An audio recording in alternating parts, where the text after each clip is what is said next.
Hello everyone, tonight we're going to slowly, softly, and sneakily deconstruct the very things you think you know for sure, starting with a feeling you didn't even know you had certainty. Picture this. You're walking through your apartment in the dark. You know where the coffee table is? You don't see it. You just know. And you don't stub your toe because your brain filled in the map. But was the coffee table ever really there at all?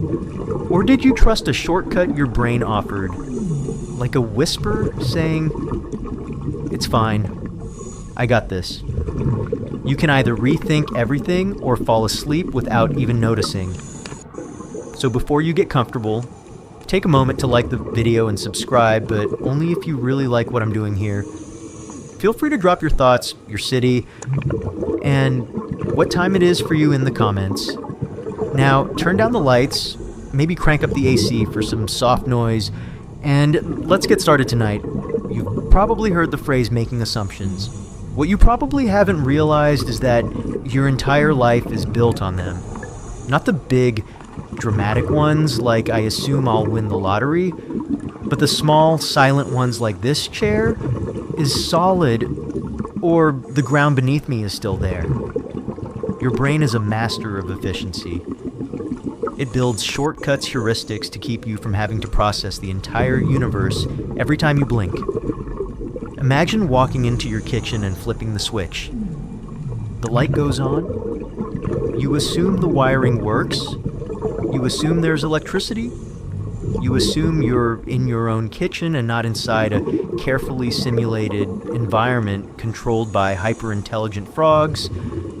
Okay, maybe not that last one. But even that assumption, the ridiculous one, is a reality distortion you carry. Because your brain doesn't like unknowns. It's a prediction machine. And reality is whatever keeps your inner prediction engine from overheating. Psychologists call this cognitive bias a mental shortcut used to save time and effort. One of the classics is the confirmation bias.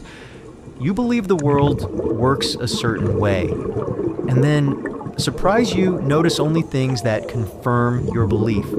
It's like playing hide and seek, but you're also the seeker, the hider, and the judge yelling, "Found it," the moment you look in the mirror. Here's a strange little fact to tuck into your pillow tonight. In 1951, during a football game between Princeton and Dartmouth, fans of each team watched the same game and gave wildly different reports of what happened. One side claimed their team played fair, and the other was dirty. The other side, of course, said the exact opposite. When psychologists showed the same footage to fans from both schools, they still gave completely contradictory accounts. Not because they were lying, because their assumptions filtered what they saw. Scientists, philosophers, and social media gurus still argue about how much of what you experience is raw truth and how much is internal hallucination. Your brain isn't a camera, it's a courtroom. Evidence comes in, gets interpreted, and is bent around pre-existing beliefs like a rubber gavel slamming down on déjà vu. Now imagine your thoughts as a lazy intern working the overnight shift at Reality Inc. She doesn't double check, she doesn't test, she just takes the emails from assumptions depth and rubber stamps that size with truth before passing them on. What you end up with isn't reality. It's a spreadsheet of guesses dressed in business casual. Here's a quick experiment. Think of your phone, not where it is, just that it exists.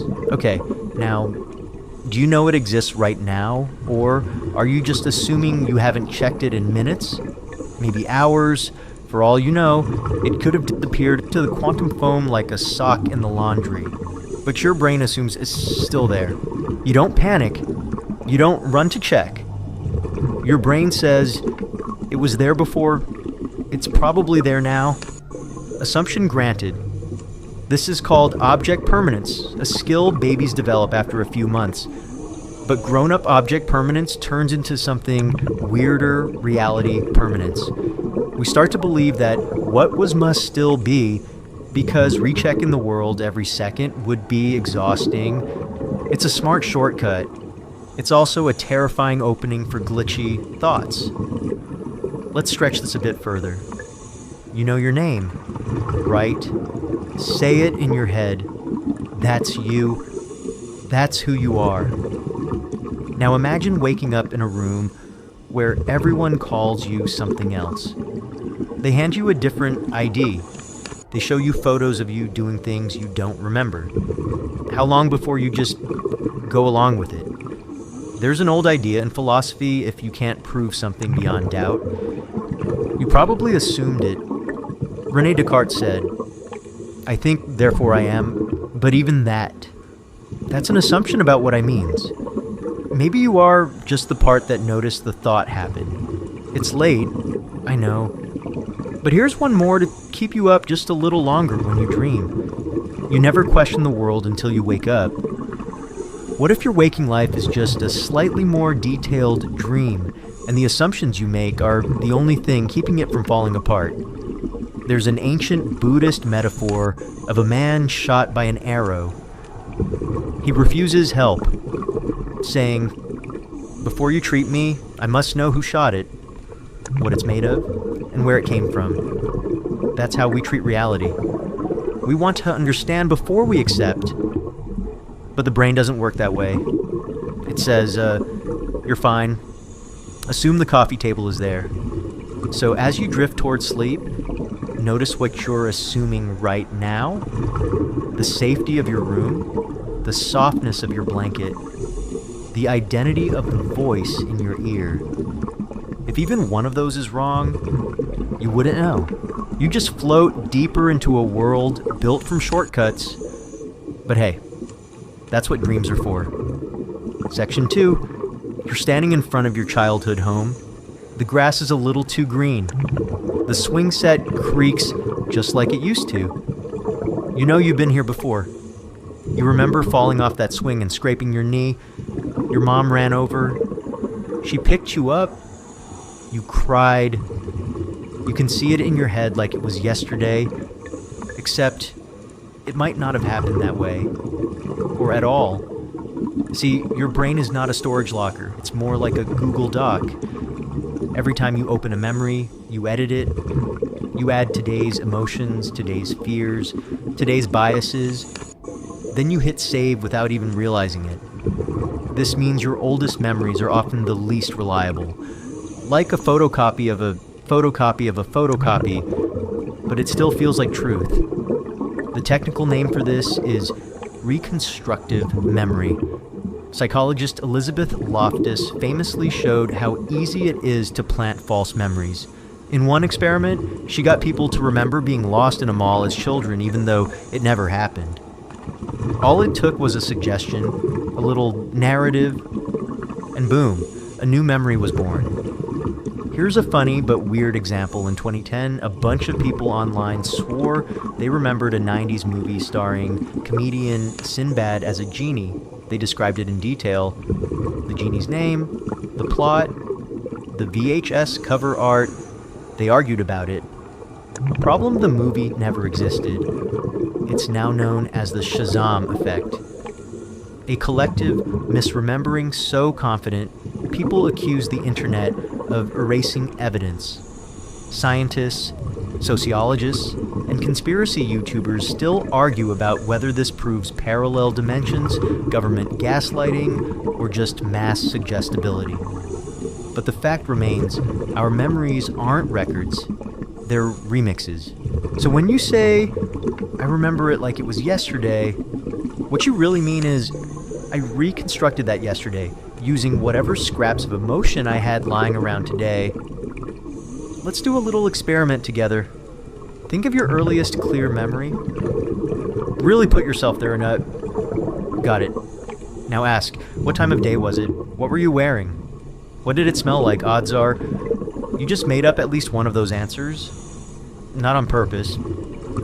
Your brain filled in the gaps. That's called confabulation. And it's not lying, it's improvising. Like a jazz solo where the saxophonist forgot the sheet music and just kind of vibes. Your brain would rather tell a complete story than an accurate one. This is why two people in the same argument remember completely different things and both are convinced they're right. Your ex didn't forget what they said, they rewrote it in their mind. So did you. No one is lying. Everyone's brains are just terrible stenographers.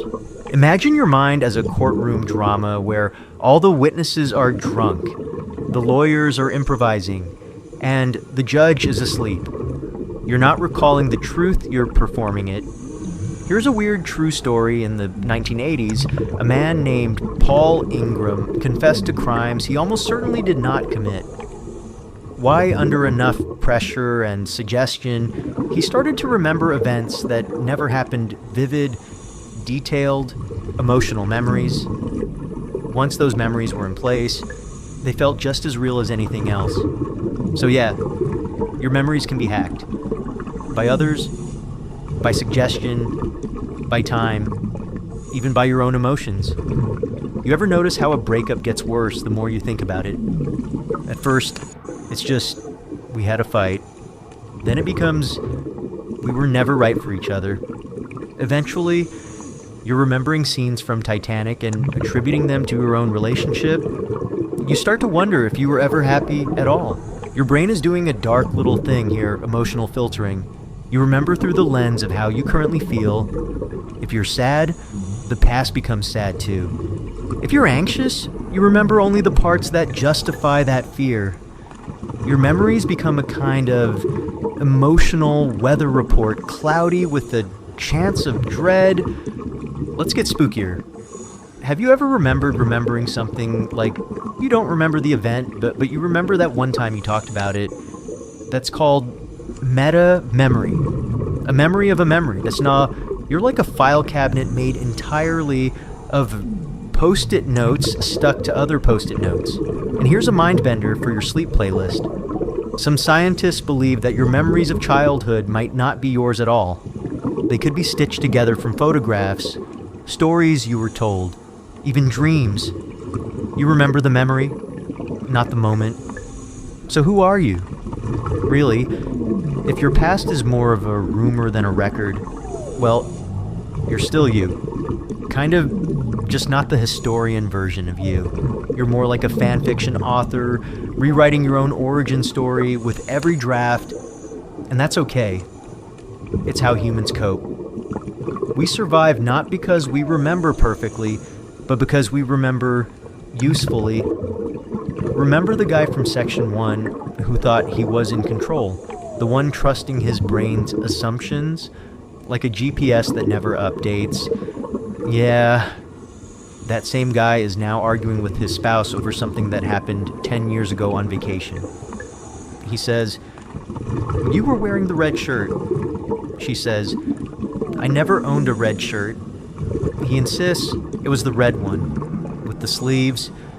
She replies, "That was your ex." Cue memory meltdown. But don't worry, as you fall asleep tonight, remember that your memories aren't lies.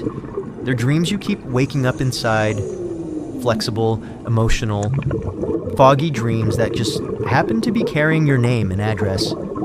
So relax. Let your memories do what they do best, fade into fiction. You'll wake up with the same name. Probably. Section 3. Close your eyes. Hold your hand out in front of you. Now, gently press your thumb and index finger together. Feel that slight resistance, that soft pressure. Okay. Now prepare for something uncomfortable. You didn't actually touch anything. Not your fingers, not your phone, not your pillow, not even the floor. In fact, you've never truly touched anything in your entire life. Not once. Still with me? Let's zoom way in, beneath your skin, past the cells, into the atoms. The little particles that make up you and everything else. Those atoms, they're mostly empty space. And the electrons on the outside of your atoms, they don't touch the electrons of the object you're touching. What actually happens is a teeny, tiny electromagnetic force repels them. It's like two magnets that won't quite meet. They get close, but never kiss. So when you touch a table, you're experiencing the illusion of contact. Your nerves are just interpreting the repulsion force as pressure. It's like a VR glove made of lies and lightning. This is what physics calls the Pauli exclusion principle, an electromagnetic repulsion. No two identical fermions like electrons can occupy the same quantum state. So atoms don't fuse together. When you tap your phone screen, they just politely push back. Now, this might not ruin your night unless you really sit with it. Think about hugs. Think about kisses. Think about the time you tripped and face planted into a pole outside a Wendy's. All those experiences technically just force fields colliding. One physicist once joked, if we really touch things, our atoms would merge and we'd be goo by now. So, hey, good news. You're not goo. You're just very good at almost making contact. Scientists, philosophers, and sci-fi screenwriters still argue about whether this means reality is actually tactile or just interpreted to feel that way. Maybe it's not that we can't touch. Maybe touch is a mental overlay. Like how your phone screen feels warm even though it isn't warm from your skin's perspective, just less cold. Here's a weird fact to add to your existential burrito. Astronauts in space often report the sensation of touching things that aren't there, phantom itches, pressure where there shouldn't be pressure. It's as if the body expects touch, and when it doesn't get it, the brain says, no problem, I'll invent it. And it's not just outer space. You ever sleep on your arm and wake up thinking it's a stranger's limb? Your sense of touch is wildly unreliable. You're basically outsourcing reality to a body that runs on guesstimates. Here's a story. A guy in Arizona once lost his ability to feel anything below his neck after an injury, but he could still sense the shape of things touching his hands. If he stared at them, his brain started compensating by combining visual data with memory. A spoon didn't feel cold, but if he saw it and remembered it as cold, the sensation returned like a ghost. His eyes became his new skin. That's how desperate your brain is to feel. It'll cheat, it'll lie, it'll invent whole fake sensations just to keep the simulation running smoothly. Let's bring it closer to home. You know the sensation of typing on your phone. Those little micro vibrations, the faint resistance of the screen, that's called haptic feedback. Your phone is simulating touch because if it didn't, you'd feel weirdly disconnected. You'd tap and feel nothing. Like poking a hologram, which, again, is basically what you're already doing. Imagine if tomorrow, all touch was replaced by vibration-based simulations. Would you notice? Probably not. You already interpret touch through electrical signals. Your nerves are just mail carriers. They don't know if the package is real, they just deliver the message. Hey, pressure on index finger. React accordingly. Here's the kicker, you only feel things after the signal has traveled to your brain. There's a delay, a gap. So even if you could touch something, the moment would already be over before you felt it. You live your entire life slightly in the past. Your body is a nostalgia machine. Remember back in section 1 when we talked about assumptions. Here's a big one: you assume that because you feel something, it's happening now. But nope. Your brain is time-stamping events and sending them to your "you are here" inbox with a slight lag. Like a live stream with buffering. This also explains the weird slow-motion feeling during accidents. Your brain temporarily speeds up its processing to give the illusion that you're experiencing more in less time. But that's not time slowing. It's you catching up to the delay, a mental fast-forward through the moment just before the impact. So let's do another sleep-friendly experiment. Lie still. Focus on where your body meets your mattress. Now imagine that you're just floating millimeters above it. The electromagnetic field of your atoms gently repelling the mattress's field. You're not lying on it. You're hovering. Always hovering. Kind of like your thoughts, right? That idea you had earlier, did you touch it? Did it exist? Or did it just brush past your awareness like an invisible wind?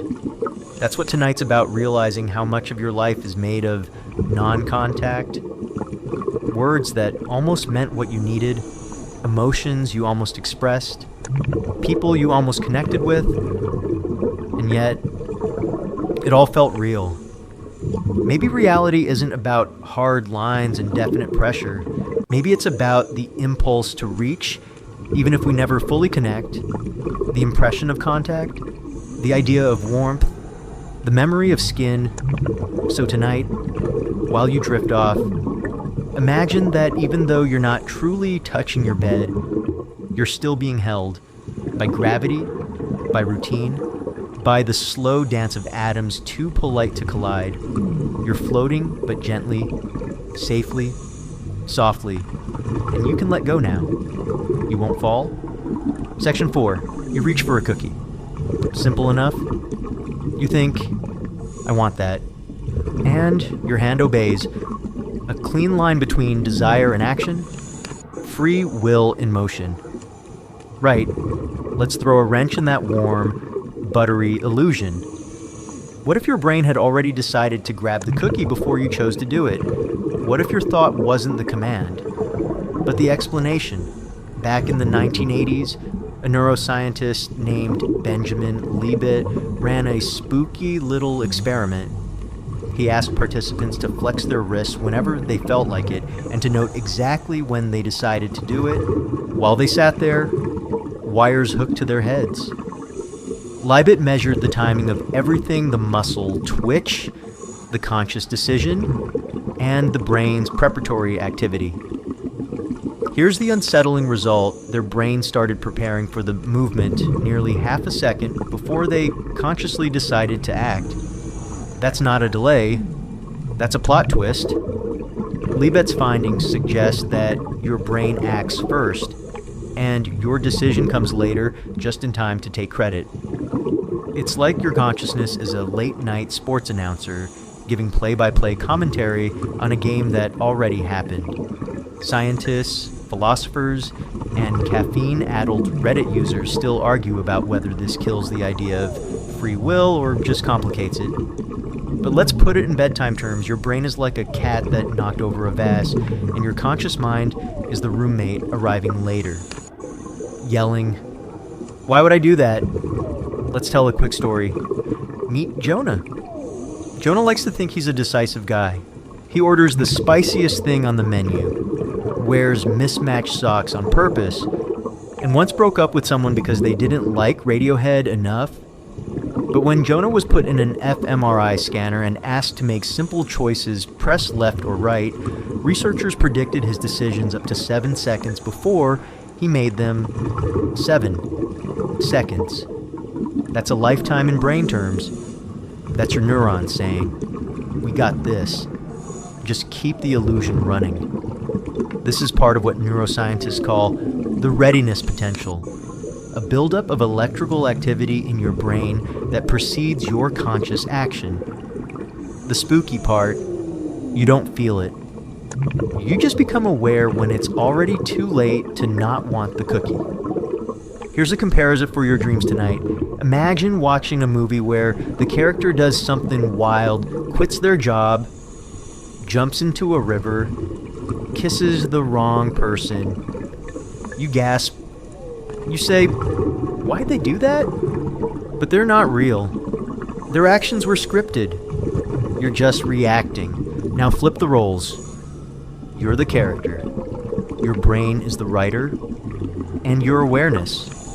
It's the movie critic trying to explain the plot after the credits roll. There's another layer to this that's creepier. The longer you think about it, your brain might create your desire after the action has already begun. You don't grab the cookie because you want it, you want the cookie because you're already halfway to grabbing it. This is called post hoc rationalization. Your mind loves tidy stories.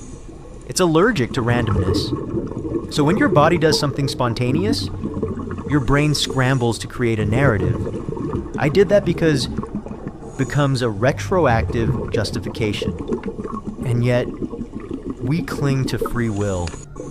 We need it like we need socks and social validation. Because without it, things get uncomfortable. You start to wonder, who's really driving this thing? Let's dip into the philosophical end of the pool. There's a theory called epiphenomenalism. Try saying that 5 times fast. It's the idea that consciousness doesn't cause anything. It's just along for the ride. Like steam from a train engine. The steam doesn't move the train. It's just evidence the engine is running. Under that view, your thoughts don't control your actions. They just accompany them. Like background music or elevator jazz. Nice to have. Doesn't change the floors. Now, before you spiral into a full identity crisis, take comfort in this if your brain is doing all the heavy lifting. At least it's doing a pretty good job most days.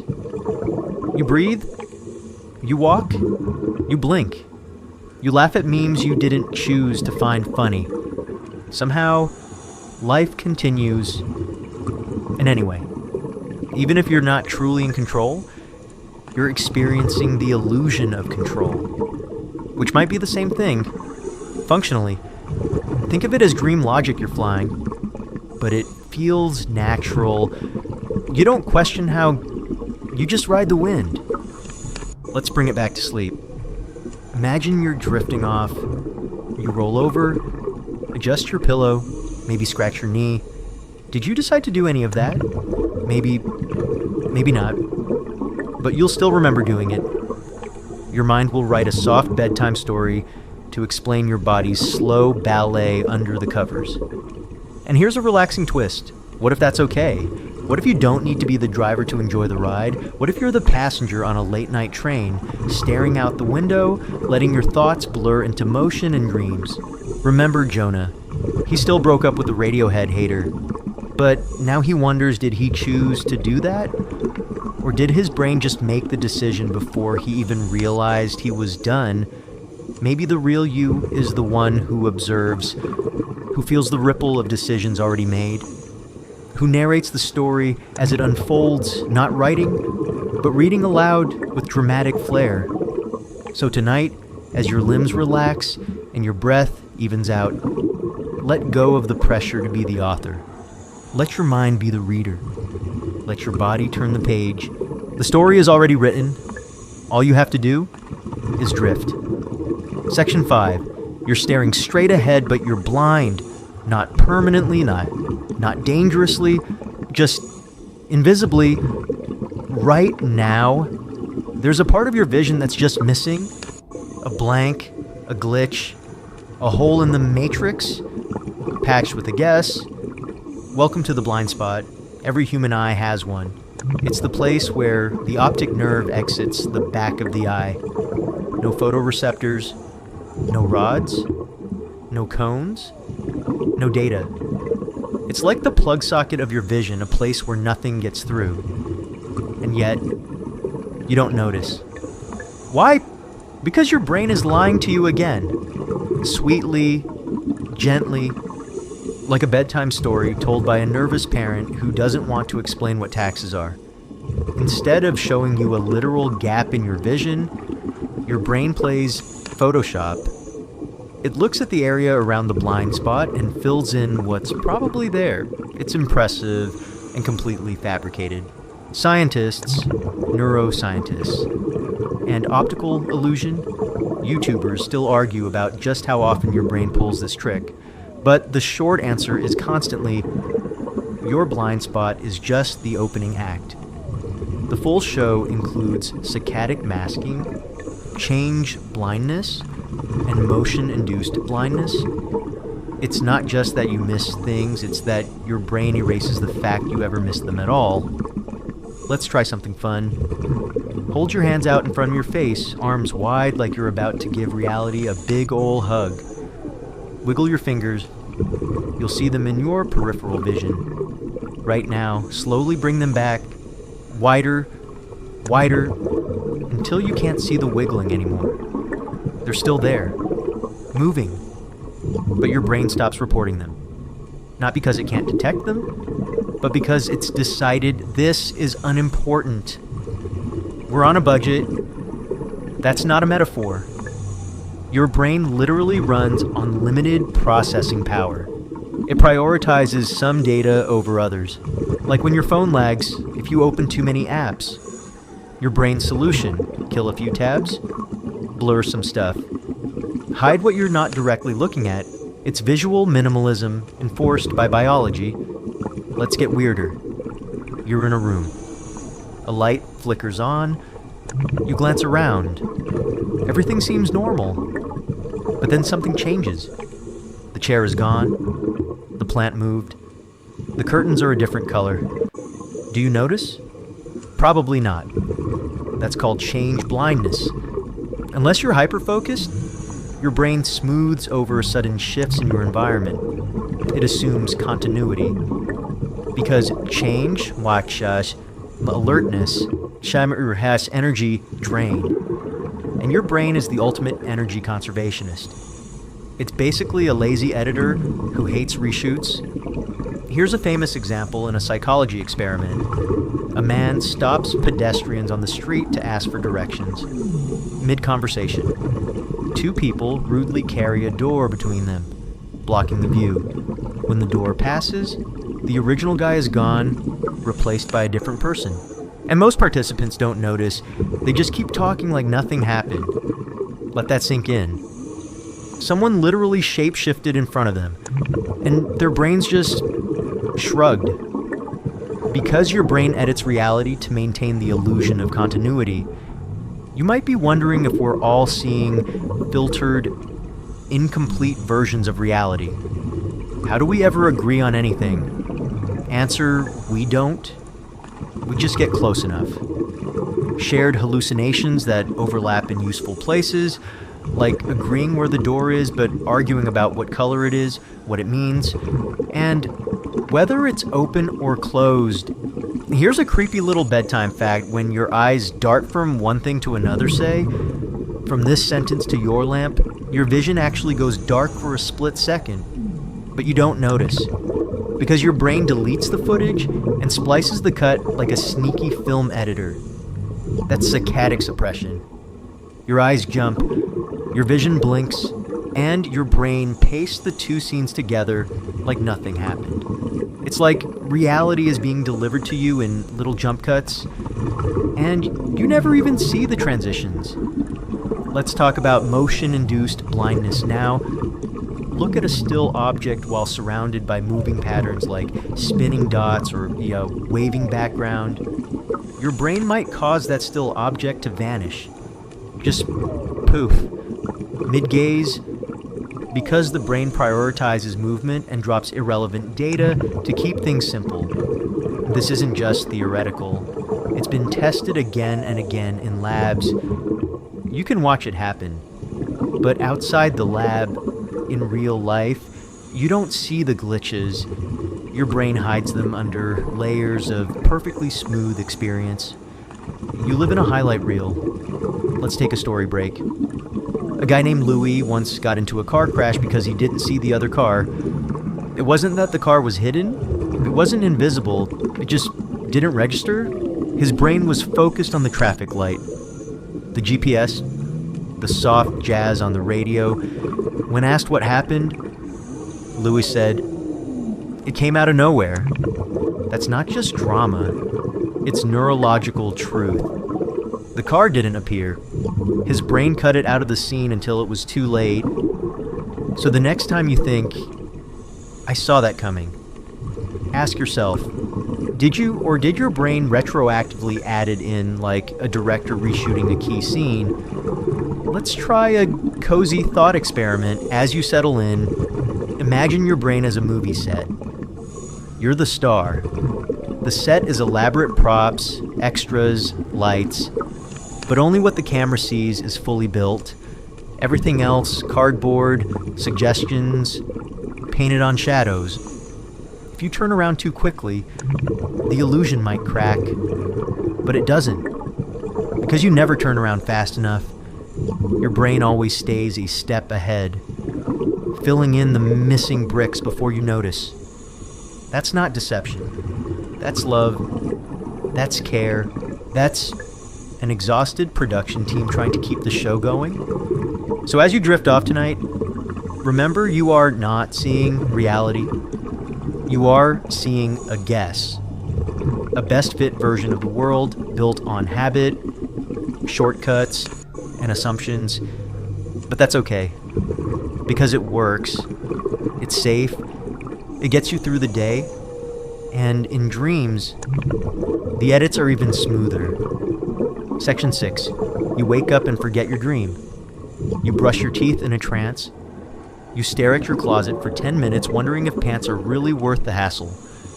And then you walk into your day assuming it all makes sense. But does it? Here's the thing, dream logic is not confined to dreams. It leaks.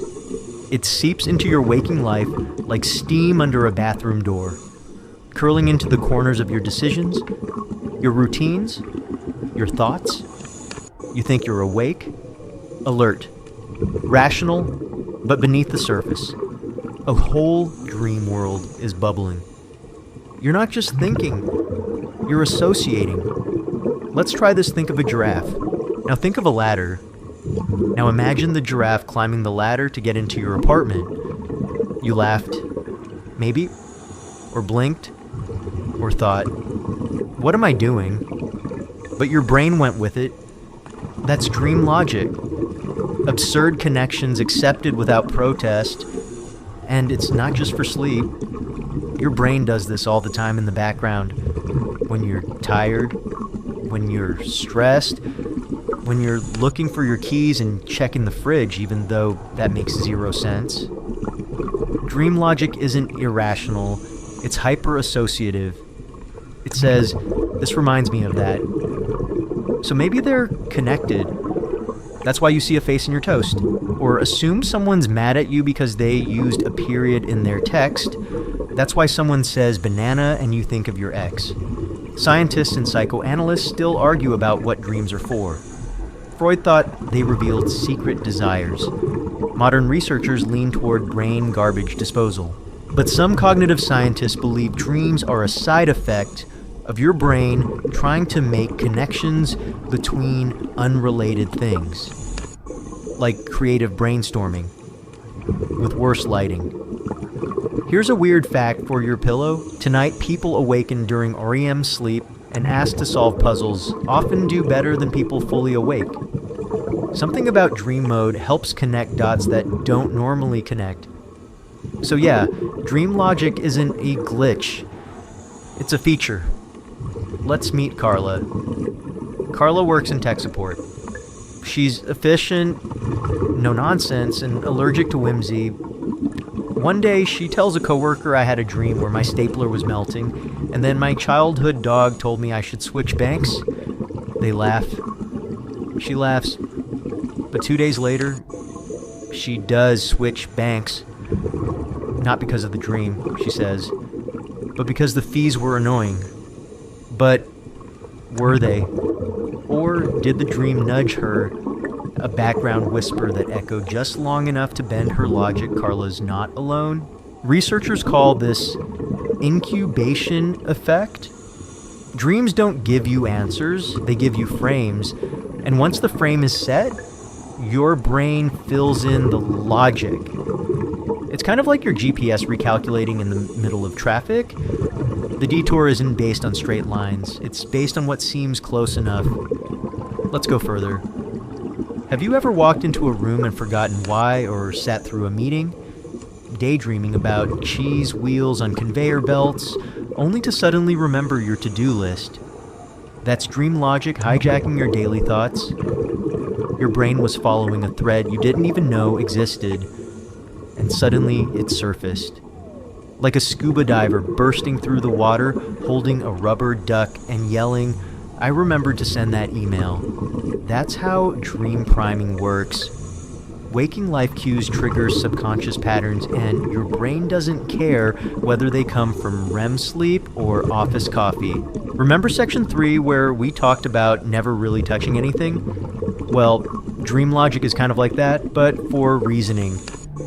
You're never really touching the full truth, you're hovering just above it, piecing it together from fragments that feel close enough. Dream logic is why déjà vu happens. Your brain sees something similar to a past fragment, maybe from a dream, and that says, oh hey, I've been here before. You haven't, but the pattern is close enough. It's also why you sometimes solve a problem in the shower or come up with a perfect comeback 4 hours later. Your brain went offline from logic and entered dream adjacency. Let's do another cozy brain loop before bed. Imagine you're walking through your neighborhood. Everything is just slightly wrong. The mailboxes are upside down, a dog is floating, people are talking in reverse, but no one's panicking. You feel calmly confused. That's dream logic in its purest form. Not chaos, not horror, just warped normalcy. The mind bending its own rules without snapping them, and in real life, you experience this more than you think. You make decisions based on hunches. You sense vibes. You follow whims. You do things because they just feel right. That's not logic. It's dream logic in disguise. Winking at you through the daylight? There's a soft power in this. Because sometimes dream logic sees possibilities your waking mind would ignore. It's why artists, writers, and inventors worship their subconscious like a half-drunk oracle. They know the best ideas don't arrive by schedule, they drift in.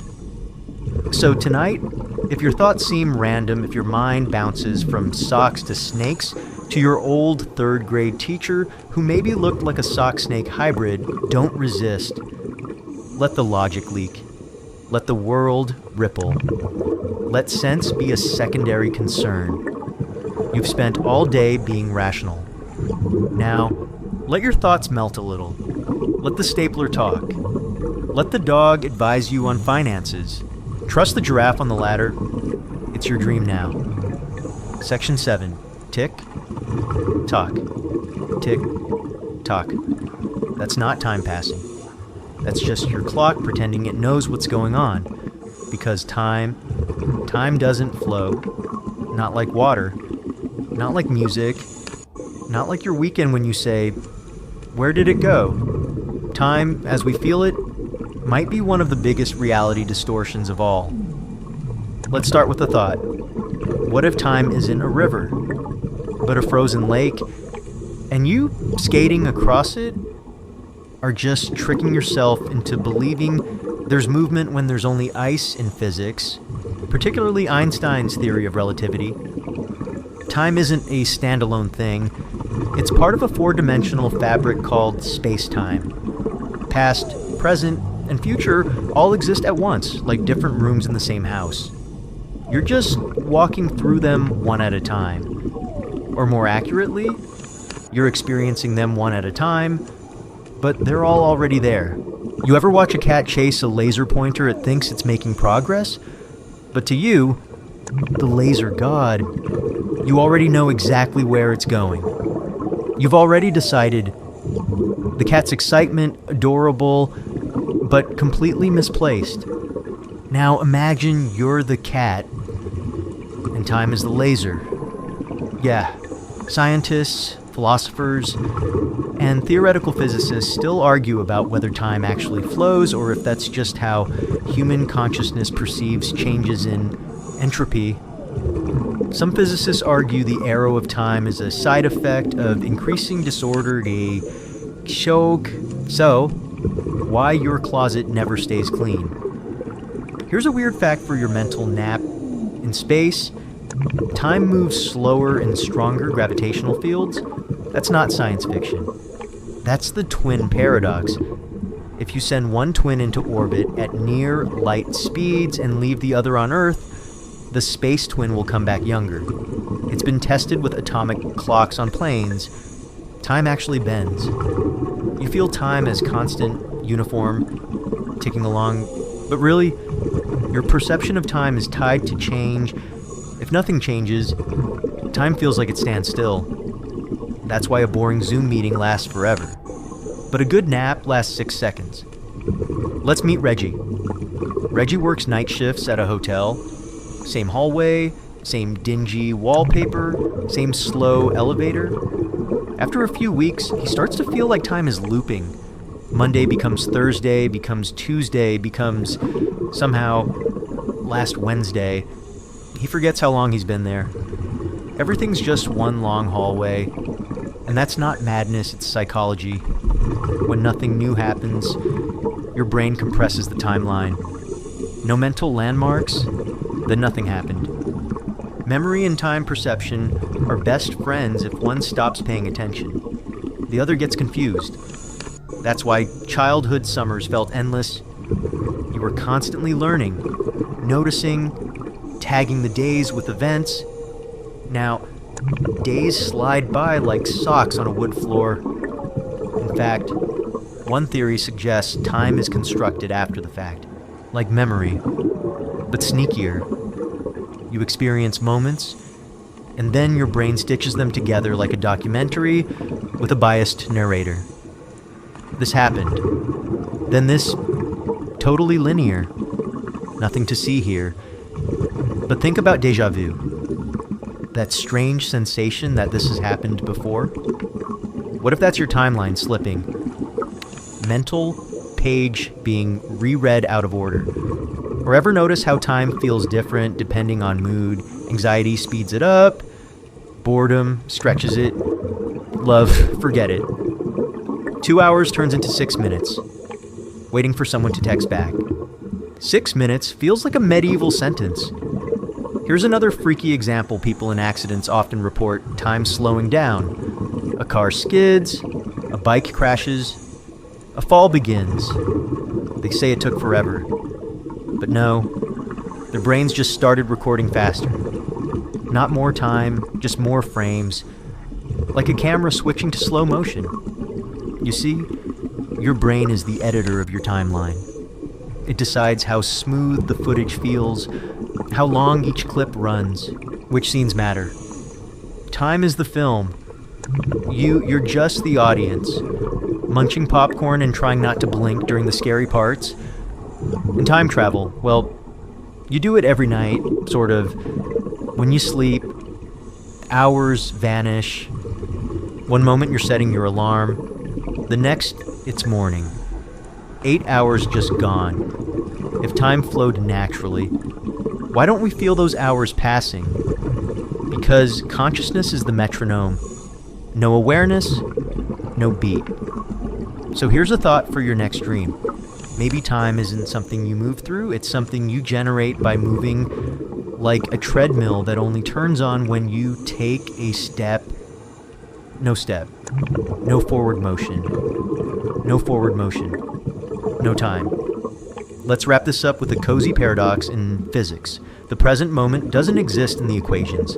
There's no now in relativity, just coordinates. The now is yours, personal, custom built. So as you lie here, counting breaths or drifting off, remember time isn't ticking, it's stretching, it's curling, it's waiting for you to notice. And if it ever feels like it's running out, maybe that's just another illusion. Maybe right now, you're not on a clock. You're floating in a frozen moment, suspended in thought, untouchable by minutes or years. Let it hold you. Section 8. You're at a party. The music's a little too loud. Someone's friend of a friend is ranting about cryptocurrency. And someone else is crying in the kitchen. You make eye contact with someone across the room. They smile. You smile back. Boom connection. Or is it because here's the secret, no two people experience the same reality? Not even close? Your version of that smile, of this party, of this very moment exists only in your head. And everyone else is doing the exact same thing, building their own version of the world based on their memories, their expectations, their internal weather. So if it ever feels like no one understands you, they don't, not exactly, and you don't understand them either. You just overlap. Let's introduce a word to cradle you tonight, Umwelt. It's German, and it means the surrounding world, but in science, it refers to the unique sensory world of each organism. A dog's Umwelt includes smells we'll never detect. A bat's Umwelt is built from echolocation. A bee sees ultraviolet patterns on flowers we just call yellow, and you have an Umwelt too. But it's not just physical, it's psychological, emotional, existential. You're living in a bubble shaped by your nervous system and your history, and so is everyone else. Scientists, sociologists, and extremely online philosophy majors still argue about just how much overlap is possible between different perceptual worlds, but the working theory, just enough to function, just enough to form a loose consensus reality. The rest is unknowable. Let's talk about Nia. She and her partner, Alex, both went on the same vacation last year, a quiet cabin, a stormy lake, a weird Airbnb host named Daniel, who may or may not have been a ghost. They've told the story to friends a dozen times, but the details always different. Nia remembers soft rain, deep conversations, and feeling deeply connected. Alex remembers muddy hiking trails, a stomach bug, and missing good Wi-Fi. Same place, same time, different timelines. Because memory isn't the only distortion. Attention is, too. You notice what matters to you. You prioritize what fits your mood, your fears, your narrative. It's like two people watching the same movie but with different subtitles. Or worse, different genres. One thinks it's a comedy. The other's watching a psychological thriller. So when you think someone gets it, what you really mean is they're hallucinating a reality close enough to mine that we can share a sentence without imploding. Let's make that comforting. Reality isn't a shared table, it's a potluck. Everyone brings their own dish. You might be passing mashed potatoes while the person across from you sees cotton candy. As long as no one throws it across the room, you're good. Here's a fun fact to stuff under your pillow. The dress, you know the one. Blue and black, white and gold. In 2015, the internet lost its collective mind over a photograph of a dress taken in weird lighting. Some people swore it was blue and black, others knew it was white and gold. And both were correct according to how their brains processed shadows, context, and assumptions about ambient light. It wasn't just visual, it was reality fracturing. And it wasn't just a meme. It was a global reminder that what you see isn't always what is. There's a term for this in neuroscience perceptual constancy. Your brain tries to stabilize the chaos of the world by adjusting colors, shapes, even sounds to make sense. But different brains do it differently. Your constant isn't mine. Your version of red might be someone else's orange with extra passion. This extends to time. 2. Remember section 7, that warped, personalized timeline you skate across, multiply that by 8 billion people, and you've got a kaleidoscope of now moments swirling around each other, never truly aligning, and yet we make friends, fall in love, argue, forgive, order food, because we're not meant to share everything, we're just meant to try. That's the beauty of language, of empathy, of eye contact across loud parties. Language isn't perfect. It's like trying to hug someone while wearing a spacesuit, but it's better than nothing. It's a gesture, a metaphor, a hopeful stab in the dark. So maybe the miracle isn't that we misunderstand each other. It's that we ever understand each other at all. Even for a moment. Let's get cozy again. Imagine you're floating in your personal bubble of perception. Everything is tinted slightly by your mood. Your thoughts drift like soft snow. And Somewhere nearby, someone else is floating in their bubble, just a few inches away. Your bubbles touch. Maybe they don't fuse, but they ripple. They echo. They pass a tiny vibration between membranes, and that's enough. That's connection. As you settle deeper into your blanket tonight, think about how many different realities are humming outside your walls right now. In your neighborhood, your city, the world. Billions of private theaters, different directors, different plots. And yet, we all look at the same moon. Or at least, we think we do. Section 9. You're brushing your teeth in front of the bathroom mirror. You make eye contact with yourself, just for a second, and there it is, that strange flicker, that momentary sense of distance. Like, is that really me? Because here's the glitch. The reflection you see in the mirror isn't you. Not really. It's a delayed, reversed, flattened translation of your face. It's not even how you actually look, it's how light bounced off you, flipped, then hit your eyes at the speed of truth filtered through a half-second lag. Welcome to the uncanny valley of self-perception. Your mirror self is a ghost, a performance, a preview of your body surface, and yet you interact with it daily, grooming it, smiling at it, arguing with it in your head like it owes you money. Now zoom out, think about all the times you've seen your face, not in mirrors, but in selfies. Photos, Zoom calls, store windows. It's never consistent. Lighting changes it, angles distort it, filters improve it. Your brain blends these into an idea of yourself, a visual average, a greatest hits album of your face.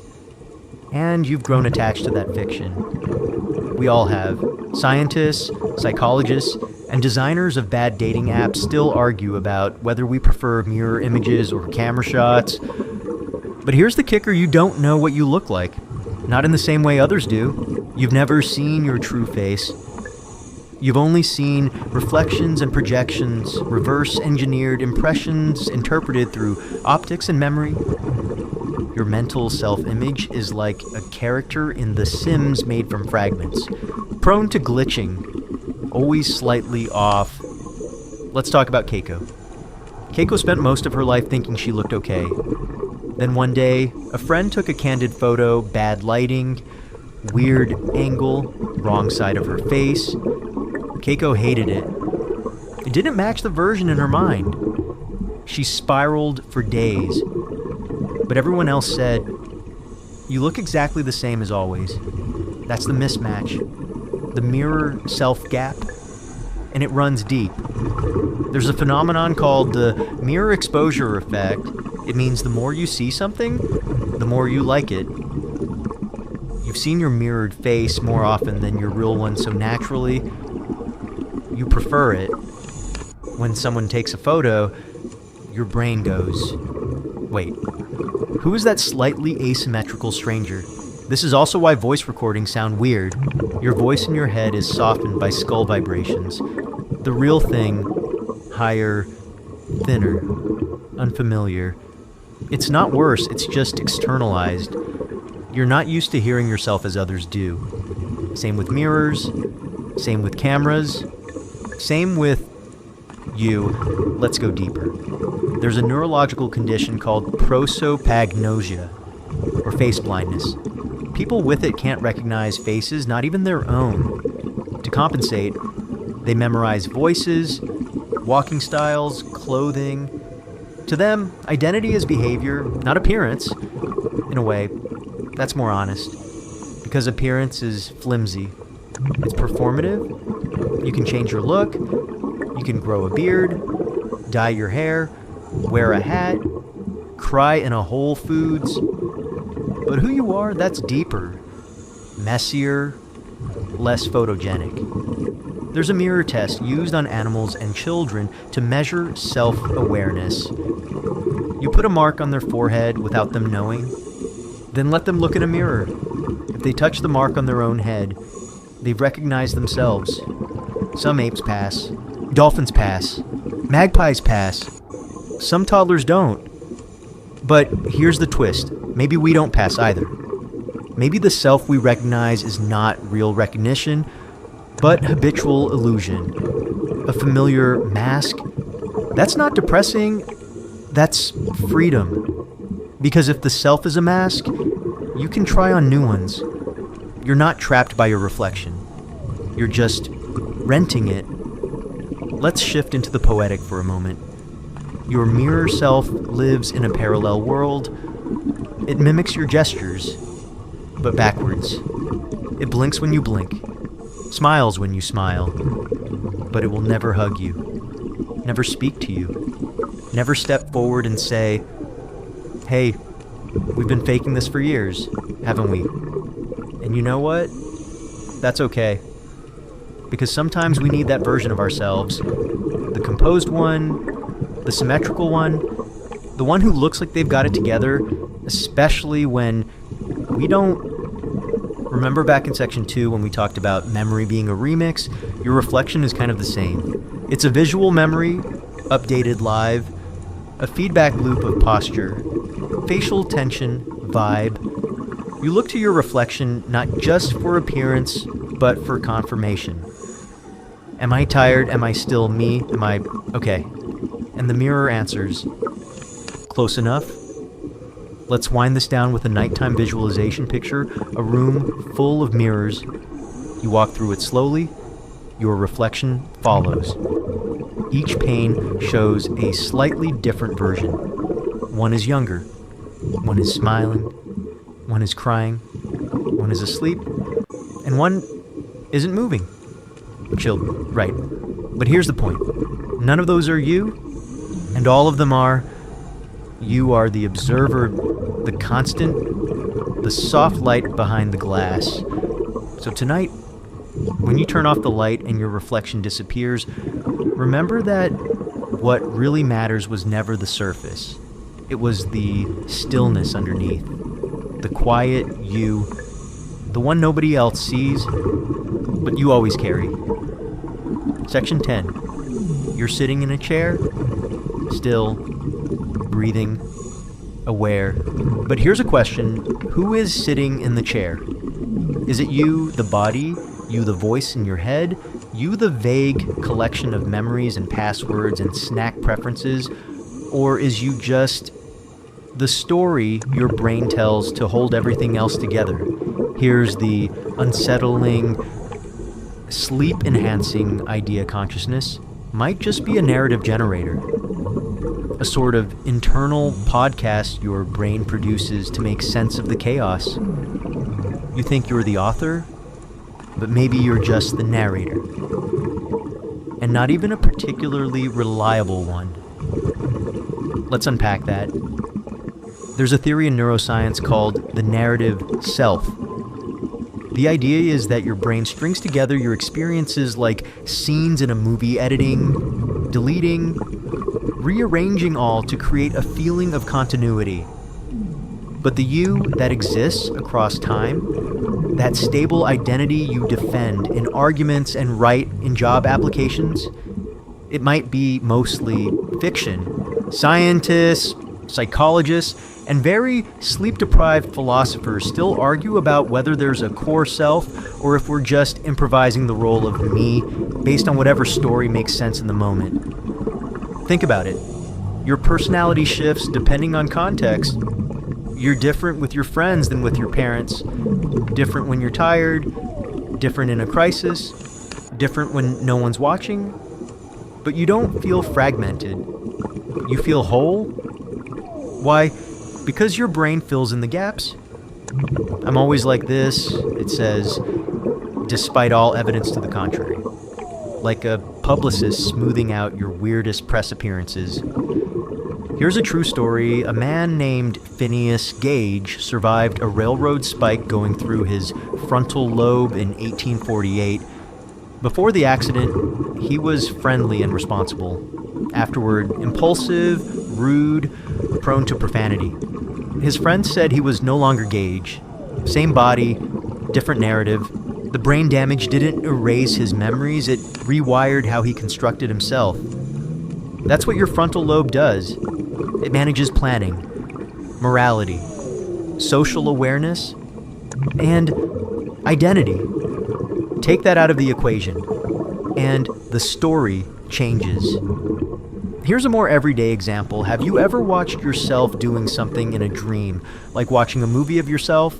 That's called autoscopic perspective, and it's more common than you'd think. The brain loves building point of view stories, even if you're asleep and your body is snoring like a medieval accordion. But here's the weirdest part: even when you're awake, your brain might be doing the same thing, watching you, narrating you, stitching together moments into a coherent Let's meet Anya. Anya is walking home after a long day. She's tired, mind wandering, listening to a podcast. Then she stumbles. Her reflexes catch her. And instantly, she thinks, ugh, I always trip when I'm distracted. Typical me. That sentence is important. Typical me. It's the brain's way of maintaining the illusion of consistency. It turns a random event, a slip of the foot, into part of an identity. I'm the kind of person who trips when I'm tired. The story reinforces the self. But if the stumble had happened during a hike, or while texting someone important, the brain might have told a different story. I'm too clumsy to multitask. Or, this wouldn't have happened if I had better shoes. Same stumble. New genre. That's narrative consciousness at work. Your brain doesn't just record events, it interprets them. Assigns cause, draws morale, adds soundtrack. You're not a camera, you're a filmmaker, and a slightly dramatic one at that. Remember back in section 6 when we talked about dream logic leaking into your waking mind? This is the next layer.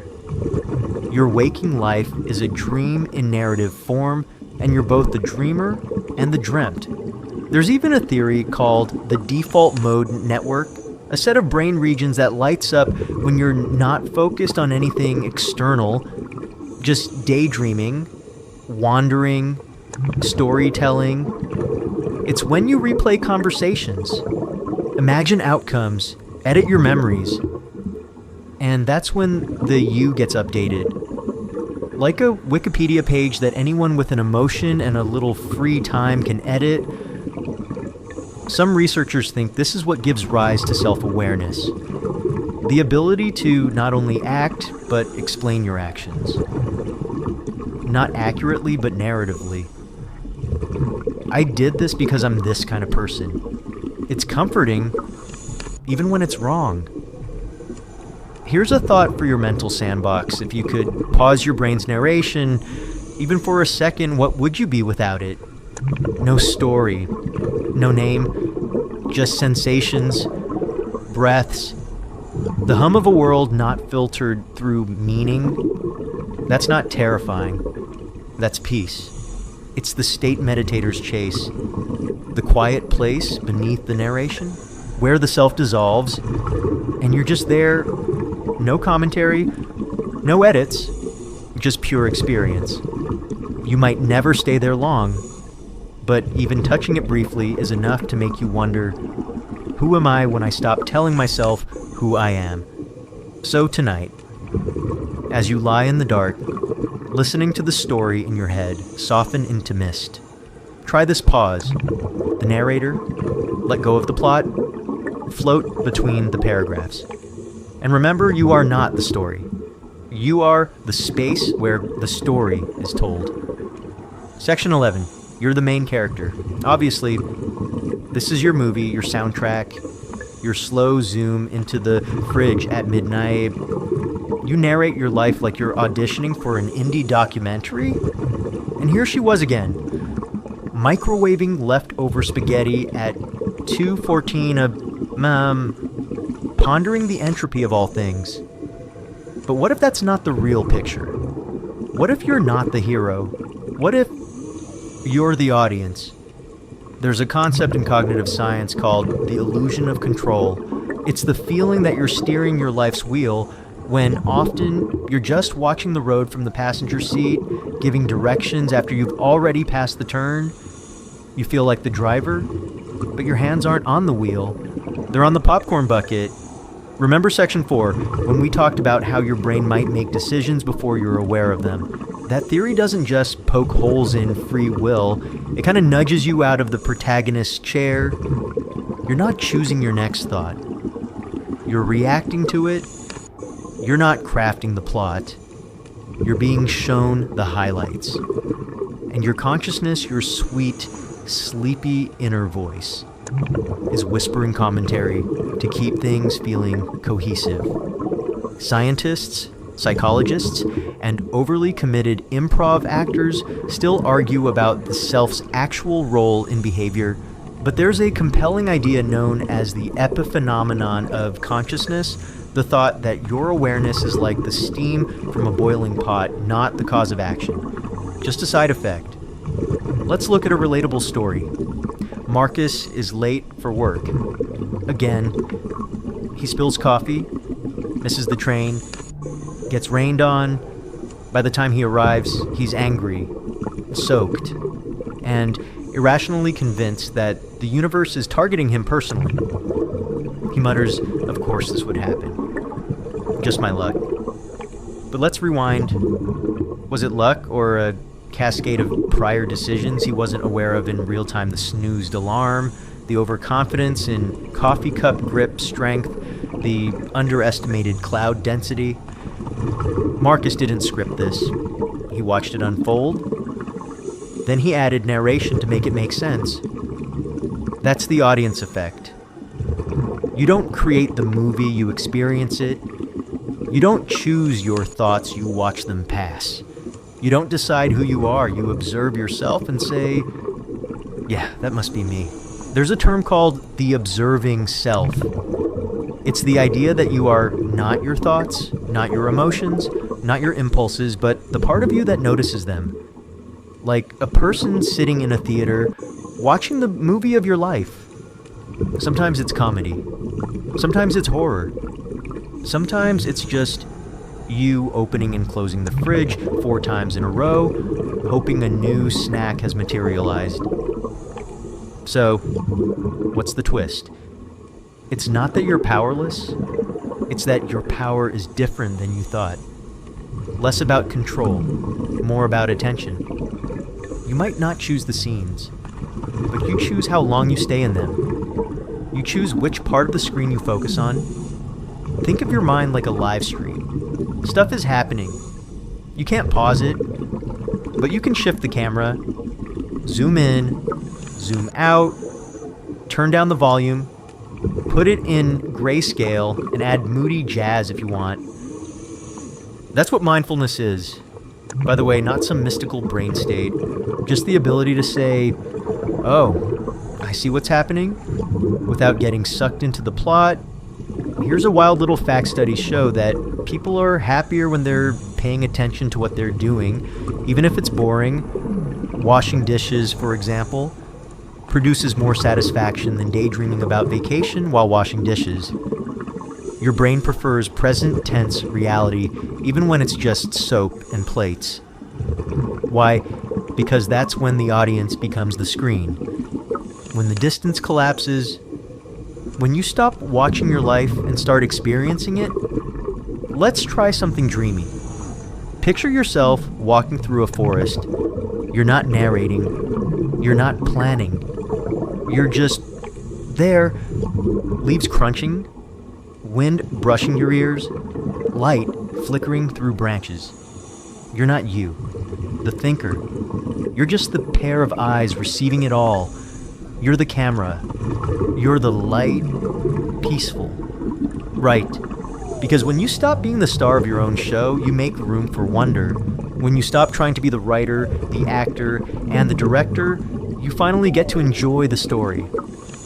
And if the story turns messy, good, that's where the best scenes happen. So tonight, as the curtain of sleep falls and the credits roll on today's episode of You the Series, give yourself permission to stop performing. Stop explaining, stop editing, just watch, notice the flickers, feel the music, and trust that the story continues. Even when you drift off, especially then, because sometimes the best audience moment is the one where you quietly say, wow, I didn't see that coming. Section 12. You open your eyes in the morning and see the ceiling, or at least that's what your brain tells you. But here's the twist. You didn't see it first. You predicted it, and then your brain filled in the details afterward. Your vision is not a raw feed from the outside world. It's not a live stream of photons piping directly into your skull. No, it's a guessing game. A fast, silent subconscious. Bet about what's probably out there, and your brain, it's been winning this bet most of your life. But when it loses, well, that's when the cracks show. Let's introduce the term predictive processing. It's a leading theory in neuroscience that suggests your brain is a prediction machine. It constantly models the world, forecasts what will happen next, and compares that model to incoming sensory data. If the model is right, no problem. If it's wrong, error signal, adjust, update, try again. It's not perception, it's controlled hallucination, and the only reason it works is because you've gotten very good at hallucinating the world accurately. But not perfectly. Let's talk about déjà vu. That eerie, soft glitch where a moment feels familiar, but you know it shouldn't. Predictive processing explains it this way. Your brain made a prediction so good, so fast, so eerily spot on that it fooled itself into thinking it already happened.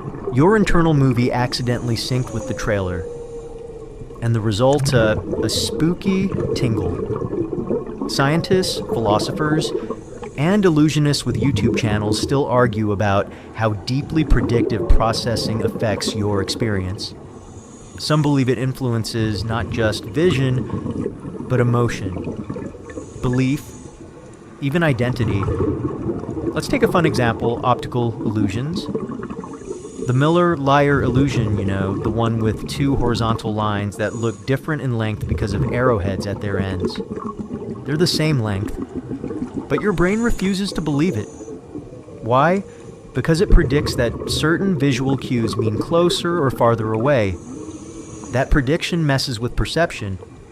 Your brain isn't being fooled. It's being faithful to its training. And the training says lines like this mean depth. So it builds the world based on that guess. Even when it's wrong, let's meet Sam. Sam's walking into a room they've never been in before. But their brain has seen similar rooms. Beige walls, window to the left, potted plant. Sam's brain fills in the rest. There's probably a chair in the corner, and then there is a chair. Prediction confirmed. Reality reinforced. But if the chair isn't there, the brain doesn't panic. It updates silently, smoothly, like a software patch. Your whole experience is this constant model correction. Now let's get sneakier. What if your brain is so confident in its prediction that it ignores the incoming data? That's what happens in inattentional blindness. When you're so focused on one thing, you literally don't see something else no matter how obvious it is. Like the famous invisible gorilla experiment, people counting basketball passes often don't see the person in a gorilla suit walk through the scene. Why? Because the brain didn't expect a gorilla. So it edited it out, like a director saying, "This scene doesn't match the script. Cut it." Here's a bedtime fact: around 90% of the signals your visual cortex processes are internal, not from your eyes, but from your brain's own predictions. That means you're seeing mostly memory, assumption, expectation. You are hallucinating stability. And when something breaks the pattern, that's when you become aware. That's why you notice typos. or weird smells, or when someone says duck and you definitely thought they said something else. Remember back in section 5 where we talked about blind spots and masking? This is the engine behind that magic trick. Your brain isn't patching the gaps because it's faulty, it's doing it because that's how the whole system works. Let's try an experiment. Look at your hand. Move it slowly. Now close your eyes. Picture your hand still moving. Your brain fills in the motion. You feel like you know where it is, even without vision. That's prediction. That's internal modeling. And that's why when your hand hits the corner of the table, it feels like betrayal, because reality didn't match the map. So what does this mean for your nightly rituals of thinking too much in the dark? It means that everything you see, the ceiling, the stars, the outline of your furniture in the dim glow, is filtered through a model. And if the model shifts due to stress, memory, dreams, or fear, you start seeing different things, not ghosts, not hallucinations, just predictions with less data. That's why the dark plays tricks. Not because it hides reality, but because it removes evidence. And without enough evidence, your brain gets creative. So tonight, as your eyes close and your brain starts drafting tomorrow's world, remember this: you don't need perfect data. You just need close enough. Your dreams are just another layer of prediction, a softer, freer hallucination. And when you wake up, your brain will get back to work, filling in, smoothing out, telling you, yes, that's the ceiling. It's been there all along, even if it hasn't. Section 13. You wake up, brush your teeth, scroll a little too long, then wonder why you're already out of time. You didn't plan that. You didn't choose to do any of it, really. It just happened. That's the trick of habit.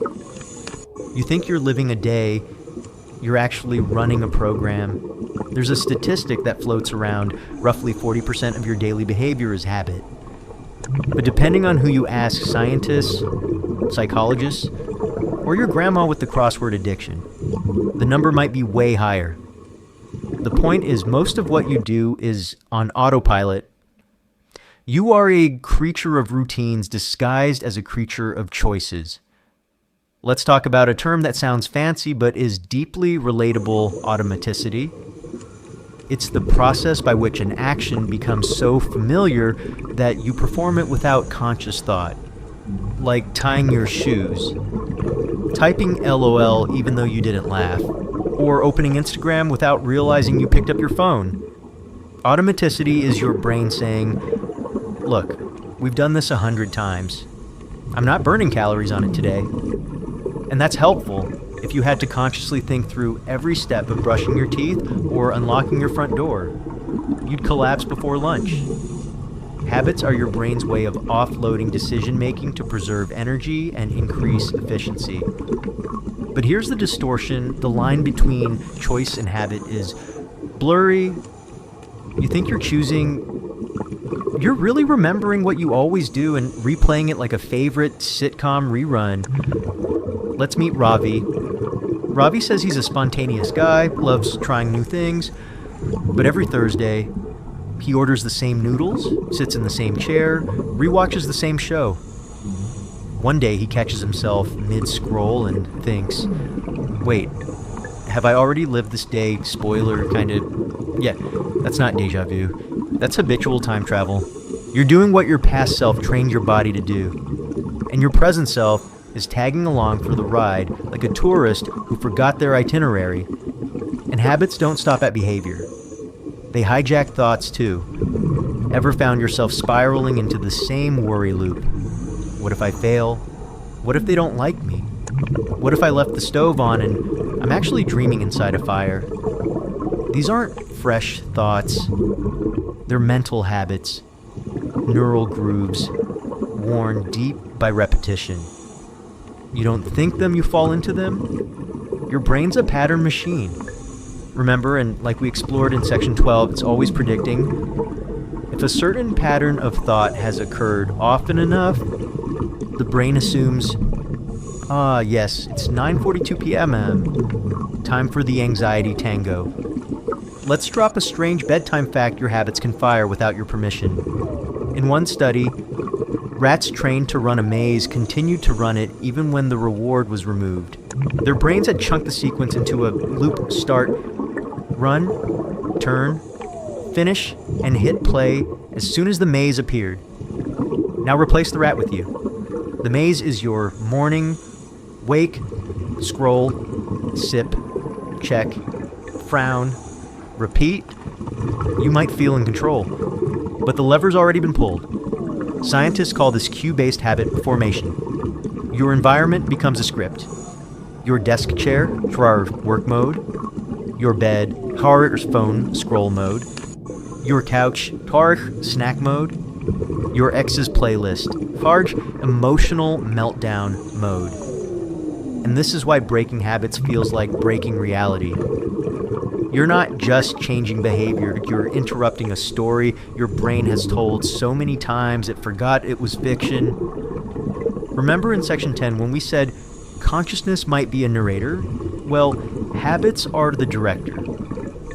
The one yelling again and shoving you back on stage. But here's the soft twist. Not all habits are traps. Some are wings. You can build habits that carry you gently toward who you want to be. Kindness can be a habit, curiosity, stillness, saying thank you to your tea before you sip it like a wizard in a Studio Ghibli film. The trick isn't to break habits, it's to notice them, to wake up inside the routine, to catch yourself halfway through brushing your teeth and think, yes, here I am again. Because awareness is how you reclaim time. Let's do a sleepy little visualization. You're walking through a forest made of your daily actions. Every path is one you've taken before. Some are worn smooth, others are overgrown. But tonight, you stop. You look around. You choose a slightly different trail, a softer step, a pause before the next motion. That's all it takes. Not revolution, just interruption. A crack in the loop, a breath between scripts. So as you lie here, noticing the rhythm of your breath, know this. You are not your habits. You are the one who sees them. And tomorrow, when your body reaches for the phone, the coffee, the routine maybe, just maybe, you'll pause and choose, even if it's just for 1 second. Section 14. Try saying this sentence out loud quietly, like you're sharing a secret with your pillow. My thoughts are shaped by my words. Now say it again. But this time, change the word shaped to limited. Feel that little shift, that subtle tightening of meaning. Language doesn't just express your thoughts, it builds them. This is the distortion you think in words, and the words you think with control what you can think about. Let's introduce the big term linguistic relativity, sometimes called the Sapir-Whorf hypothesis. It's the idea that the language you speak influences the way you perceive and categorize the world. Scientists, anthropologists, and poets who get into fights at dinner parties still argue about how strong this effect is. But it's clear language isn't neutral. It bends perception. Some languages have dozens of words for snow. Some have none. Some languages don't use left or right. They use cardinal directions like north and south. That means their speakers always know which way they're facing. Literally, always. Some languages don't separate past and future the way English does, so they experience time more fluidly. You think in English probably, but English is not reality. It's a map, a tool. And like any map, it leaves things out. Take color, for example. In Russian, there are separate words for light blue Goluboy and dark blue Sinai. In English, we just say blue. Turns out, Russian speakers can distinguish between shades of blue faster than English speakers. Their language carved a sharper boundary into the spectrum. So when you think, the sky is blue, you're already simplifying, already compressing a kaleidoscope into a syllable. Let's get more intimate. Have you ever had a feeling you couldn't describe, like a nostalgia that didn't belong to anything? A sadness wrapped in hope. A moment so specific, it escaped language. That's not your fault. That's your language running out of tools. There's a Japanese word, natsukasha, the warm, bittersweet feeling of a fond memory. A Portuguese word, saudade, a deep emotional state of longing for something absent. A Tagalog word, gigil, the irresistible urge to pinch something unbearably cute. English just says, it's a vibe. Let's meet Darius. Darius is trying to explain how he feels about someone he used to love, but every word sounds too big, or too small, or too dramatic. He settles on, I don't know. It's complicated, and it is. But maybe it's only complicated because the language doesn't exist yet, and until it does, his thoughts swirl in abstraction. Untouchable, unformed. That's the danger of language. It can both reveal and distort. We mistake the word for the thing. We say love and pretend it's the same in every context. We say fear and forget how many flavors it has. We say I'm fine and mean everything except that. Here's a spooky, wonderful bedtime fact. Your brain rehearses language even when you're not speaking. It runs internal scripts. It argues silently. It plays both sides of imaginary conversations. That voice in your head, it's not you. It's your brain's language interface. And sometimes, it gets hacked. There's a concept called semantic infiltration. It happens when political or marketing language sneaks into your brain and starts shaping how you frame reality. Like saying collateral damage instead of innocent people hurt. Or enhanced interrogation instead of torture. Or conscious uncoupling instead of very expensive breakup. The language softens, spins, rewrites, and your thoughts follow suit. Even small things matter. If you call it a cheat day, you frame food as moral. If you say I have to work, you turn your choices into burdens. Change that to I get to work, and suddenly you're grateful, or at least faking it convincingly. Words are spells, spoken or silent. They summon entire realities. Remember section 10 when we talked about the narrative self? Well, guess what the narrator uses to keep the story going? Language. Every sentence you think is a step in the plot. So what happens if you change the vocabulary? What happens if you replace failure with redirection, or broken with unfinished, or I can't with I'm learning to? You don't just feel different, you think different. Because your internal world rearranges to fit the new frame. Let's pause for a dreamy thought. Imagine your thoughts as a field of glowing fireflies, each one a word. Some are bright, some are flickering, some are borrowed from songs or books or people you once loved, and some are yours, alone, tiny, blinking lights with no name yet. Your job is not to catch them all, just to notice, to name what you can, to leave space for what you can't, and tonight, as your mind quiets, let it whisper not in conclusions, but in possibility. Let it hum in a language that doesn't need grammar. Let it wrap you in a wordless sentence of softness, because even if you can't name the feeling, you're still allowed to feel it. Section 15. So here we are. You're lying still now. Your breath is slow. The world is quiet. And if you're still with me, congratulations, you've made it to the final, and perhaps most quietly unsettling reality distortion of the night. Let's talk about the simulation. But not in the matrixy, leather trench coat, dodging bullets in slow motion kind of way. No, we're not here for action movie tropes. We're here for a deeper, softer, stranger question. What if reality isn't real, not in the glitches in the code sense, not even in the we live in a computer sense, but in the personal, psychological sense that everything you experience is filtered through you? And if that's true, then the simulation is yours. Let's unpack this sleepily.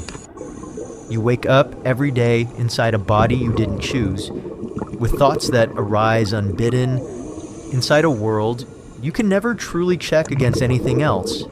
No backup reality, no external standard, just your own private stream of perception. Remember section 8 where we talked about Umwelt's your personal bubble of reality. That's your simulation, built from your senses, edited by your beliefs, skinned with your culture, lit by your memories.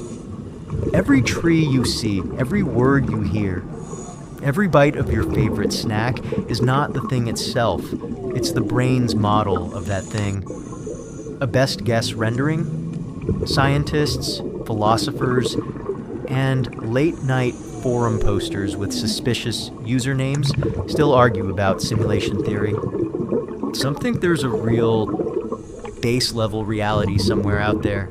Others say, why does it matter if your experiences are consistent, rich, and meaningful? Who cares what's behind the curtain? Here's the kicker. The simulation might be real because you made it. Let's meet Zara.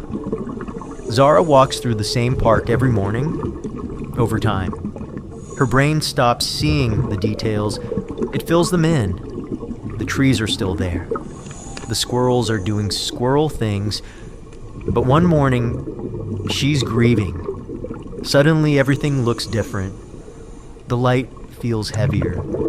The path seems longer. She's not seeing the park, she's seeing her version of it. That's the simulation, not a digital projection, but an emotional overlay.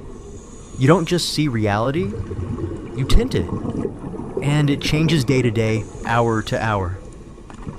Sometimes reality is soft and forgiving. Sometimes it feels sharp and suspicious. The data doesn't change. Your internal lens does. And the wildest part, so does everyone else's. Everyone is running a different simulation. That means every conversation, every argument, every love story is two simulated worlds colliding. No wonder things get weird. Here's a strange fact for your dreams. Tonight, physicist John Wheeler once proposed that we live in a participatory universe. That is, reality isn't there until it's observed. Consciousness doesn't just read the simulation, it helps write it. So maybe your thoughts do more than interpret your world. Maybe they generate it. What you believe changes what you notice. What you expect changes how you feel. What you fear changes what seems true. And round it goes. Back in section 1, we said that assumptions shape your perception. Here at the end, we see that perception, in turn, shapes everything else. So, is the simulation real? Yes and no. And it doesn't matter. Because this moment, right now, this gentle drift toward sleep, this awareness of your own awareness is as real as anything has ever been. You've spent your whole life building the simulation, filling it with meaning and memory and jokes you still laugh at, even though no one else gets them. It's your home, your playground, your mirror, and if it ever feels too strange or too heavy, remember that you can change it. You can open a window, shift the color temperature, mute the scary parts, add subtitles, insert a laugh track. Because you're not just the user, you're the designer. Let's close with a soft visualization. Picture your reality like a snow globe. Inside it is everything you know, your room, your thoughts, your people, your routines. Now imagine holding that snow globe in your hands. gently, lovingly, not trapped inside it, but cradling it. You are not your simulation. You are the awareness that sees it. You are the watcher behind the screen. So tonight, let the simulated world fade. Let the pixels blur. Let the noise quiet and slip softly back into the code until morning. Tonight, we wandered through a house elf. You are both the architect and the observer. You don't need the truth behind the curtain, because the moment you're in is already enough. So, let go now. Let the snow globe settle. The distortion ends here.